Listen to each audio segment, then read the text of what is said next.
Hey guys, and welcome back to the Courageous Nerd YouTube channel for another interview. I'm Connor, and joining me today is actor Philip Winchester, who you might recognise from SVU, Chicago Justice, Strike Back, or The Player. In today's interview, Philip is chatting to me about his new film Endangered Species, set and filmed in Kenya and co-starring Rebecca Romaine and Jerry O'Connell. If you enjoy this interview or any of the others on the channel, please be sure to like and subscribe.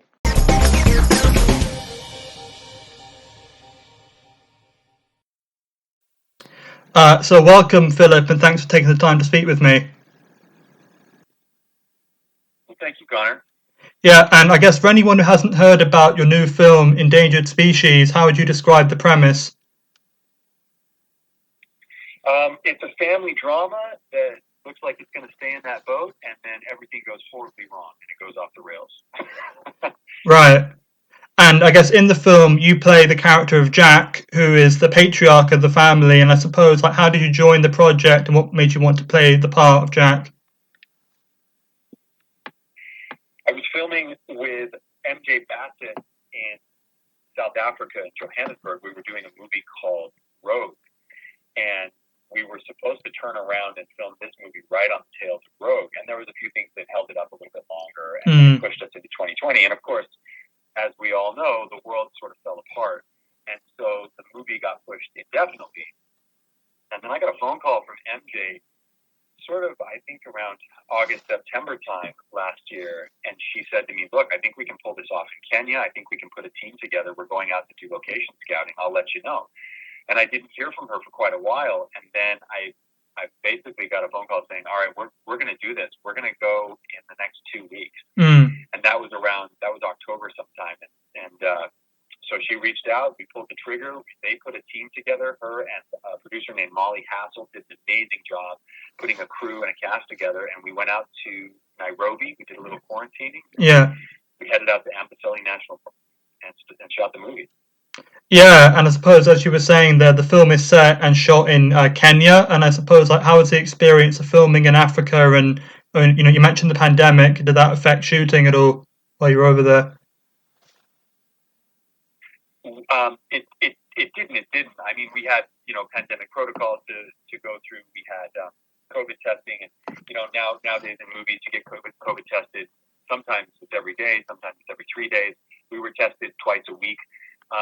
And you had to quarantine at the beginning so as not to infect anyone if you unfortunately had picked it up on your travels over. But mostly we were pretty free to shoot the movie and to, drive around these amazing parts of Kenya and pick up what we could. And it was a very free experience in terms of filming because we would stop what we were doing if we saw something happening and shoot it. If we saw a better view or more animals walking through the set, because we weren't in this national reserve, we would stop a scene, turn the camera around, and shoot something else. We kind of had to have the whole script in the back of our heads the whole time because MJ would just call a scene forward and we'd shoot it. So really, with everything going on, with all the restrictions and everything going on in the world at that time, and still to this day, unfortunately, we were hugely fortunate to have the freedom that we did. Yeah, and I suppose as well as yourself in the film, there's also Rebecca Romaine, Jerry O'Connell, Michael Johnson, just to name a few. So I suppose you mentioned having to isolate, but were you able to develop the same kind of bond outside of the job that you would have maybe been able to do under normal circumstances? Yeah, it's funny, I was talking to someone the other day about that. What I'm really enjoying about this period of time before a film starts, I guess quarantine time, you have all this time to spend with the script and all this time to discuss stuff with each other. And you just didn't get that before. It was, you'd get off a flight, you'd do a red eye, you'd show up the next morning and you'd start filming sometimes. And now with the quarantine, I guess to make lemonade out of lemons, you have more time to dive into the words and to develop a character and to discuss those characters with the other performers. It's a real gift because that just wasn't the normal. That wasn't the way things were done.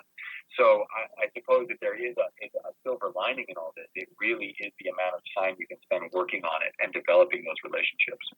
For sure. And actually just thinking as someone who's seen you on television as Peter Stone on Chicago Justice and SVU, like, are you hoping that other people who are familiar with those will be surprised by Jack and how different he is? Yeah, I suppose Jack would probably be closer to those characters. I mean, he's obviously not a leader in that sense, yeah, like Peter Stone was, but I think it was a far cry from Michael Stonebridge and Alex Kane and things like that.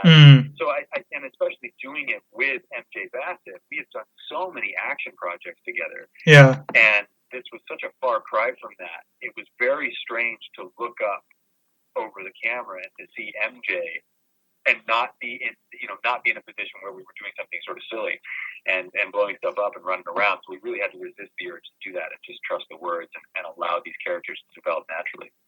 Yeah, and obviously you mentioned MJ Bassett a few times, and her and her daughter Isabel, who plays your daughter in the film, wrote the script. And I suppose, like, how different was it having the writers being such close proximity compared to other films when they might have been more separate?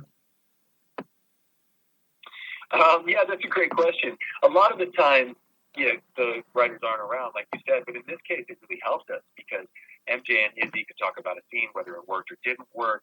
They could come up with different variations, and then we could explore that possibility on set right away. And that's another great thing about working with MJ and with Izzy is they're not precious about these words. They write it because they see it a certain way, but sometimes when it gets on its feet and when it starts coming out of actors' mouths, it just does or doesn't work.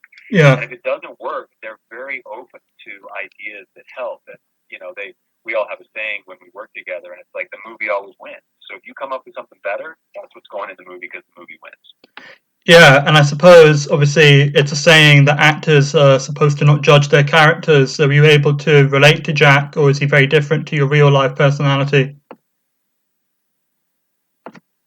He is very different to my real-life personality, but I was able to, I guess the word would be empathize a little bit with his, the dynamic in a family where it can be challenging sometimes to have different opinions or different views and to try and still lead from the front.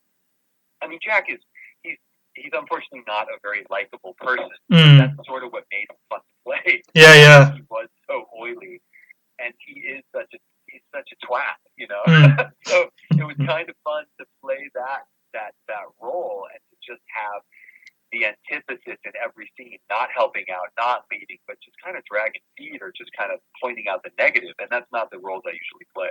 Yeah. And I suppose professionally or personally, what you're hoping to accomplish with the rest of 2021?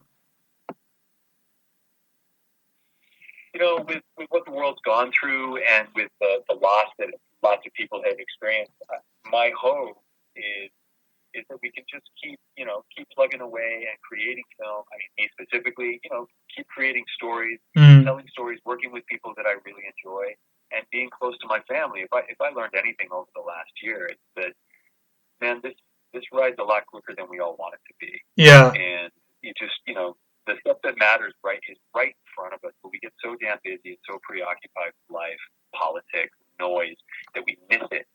And it's just stripping that stuff away and being with people you love and being able to work on projects that you're passionate about. For me, that's all I've ever wanted to do, and I've been very, very fortunate, and it's still happening. For sure. And I guess I'll just say at this point, thanks again for taking the time to speak with me, Philip. Best of luck with Endangered Species. Take care and stay safe. Connor, you as well. Thank you for your time, buddy.